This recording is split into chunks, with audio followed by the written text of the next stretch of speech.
missiles that carry destruction, ammunition that is incredibly dangerous but still used. If nuclear weapons come to mind, then you have the right idea. Damage from exposure to hydrogen and atomic bombs is measured in millions of dollars, but no one really goes into details about why this happens. It seems to me that this is a very interesting topic for analysis. Therefore, today I'll tell you what's the secret of the destructiveness of these bombs, and indeed, how they work. Some people think that atomic bombs and hydrogen bombs are virtually the same. To some extent, this is true because both types of bombs are categorized as nuclear weapons. But to talk about the differences, first we need to understand the basic concept. Nuclear arms are weapons of mass destruction that use nuclear energy to create an explosion. This energy, in turn, is contained in atomic nuclei and is released during nuclear reactions and radioactive decay. I'm sure that the last two concepts are already familiar to you. I've mentioned similar processes occurring in the nuclei of stars several times before. But today, we move away from the topic of space and discuss what's created by human hands. So, if both types of bombs use nuclear energy, what could be the difference? The main thing is in how they explode. Let's start with an analysis of the atomic bomb. This weapon usually looks like an elongated, rounded torpedo. Nothing special, but the main danger lies inside. To get the so-called nuclear explosion, a certain reaction must occur, the chain reaction of the fission of heavy nuclei. There are several heavy elements that are capable of such a reaction. Usually, uranium-235 is used in nuclear weapons. You might have heard somewhere that not only uranium-235 is radioactive, there's also uranium-238 as well as uranium-234. Different numbers tagged to the end of an element are isotopes. To put it simply, different types of one element. But we won't go into unnecessary details, because only uranium-235 can do what we are all here for: to obtain the maximum amount of energy during the explosion of an atomic bomb. The content of 235 isotope in uranium should be at least 80%. Therefore, in the production of nuclear weapons, uranium is enriched further. But if something goes wrong with this process, there is a fallback. You can also create a plutonium bomb, which will be based on the isotope with the number 239. However, this element is rarely found in nature, which means that you'd have to try and create it artificially. Now we know enough about the inside of an atomic bomb. But how do we launch such a weapon? The nuclear explosion occurs because a certain mass of fissile material is concentrated in one place. This can also be called critical mass. When it is reached, a nuclear decay reaction is formed with the release of energy.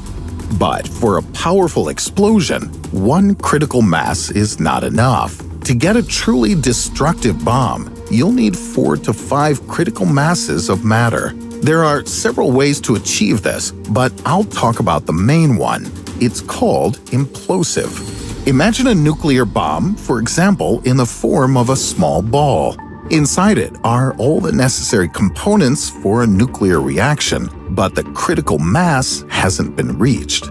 In order to achieve this, we'll create a guided explosion from the outside. Suppose I put an explosive on the outside of the bomb and detonate it.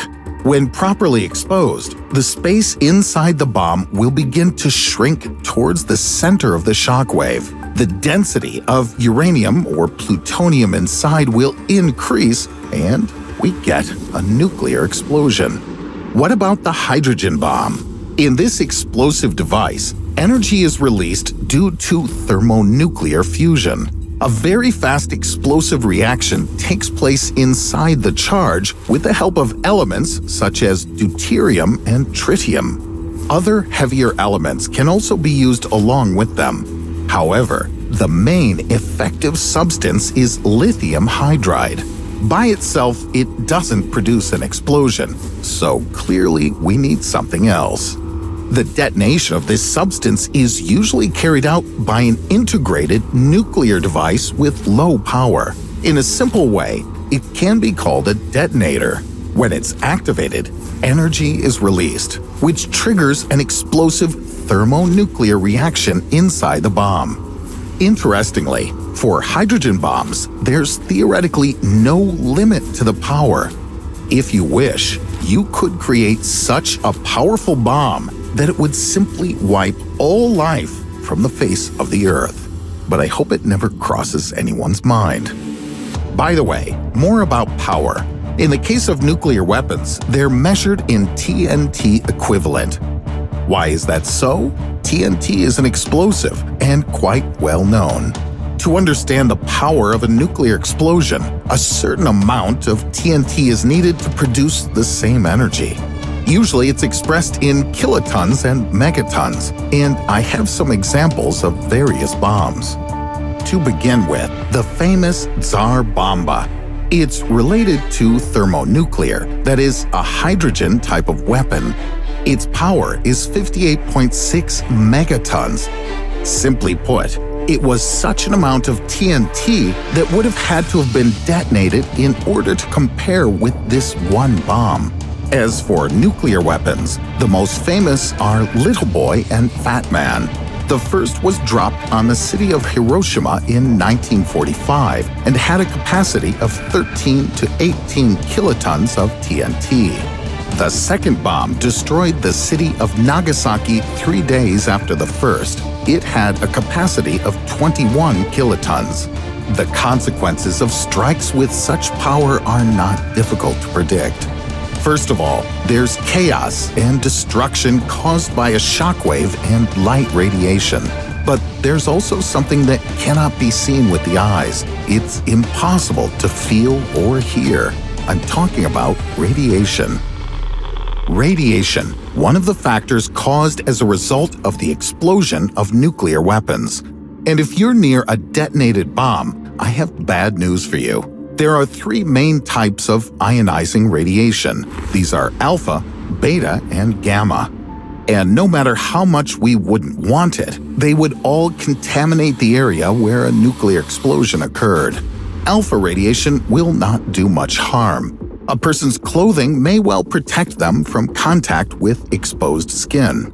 But it's also worth protecting your mucous membranes. Beta radiation is a little more serious and can cause significant damage at a distance of several tens of meters or feet from the radiation source. Among the consequences could be radiation burns and cataracts.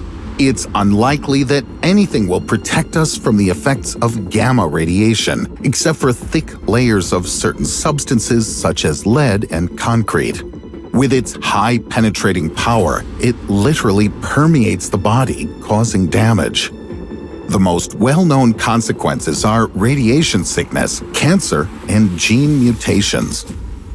At the moment, 9 countries have nuclear weapons, and they're also deployed to foreign installations. But even if someone wanted to, the total power of the entire world nuclear arsenal wouldn't be able to destroy the whole planet. There are about 15,000 nuclear warheads in the world.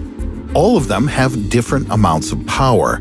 But let's take some approximate values. For example, suppose each of the 15,000 bombs have a capacity of 500 kilotons. Putting them all together, we get a super bomb with a capacity of 7,500 megatons. What would it be capable of? Well, to give an example, it would be an explosion with a force about 13,000 times less than an impact from the asteroid Chicxulub. You already know the consequences of its fall, so reduce them also by about 13,000 times. In any case, nuclear weapons can't be compared with any other weapon. It's not allowed to be used just because somebody wants to. Therefore, we shouldn't fear a nuclear strike in the near future. But it's important to understand how such a weapon works. Don't forget to give it a thumbs up if you like this video. Click on the bell so you don't miss new releases. and subscribe to the channel to stay up to date on the latest developments from the world of science.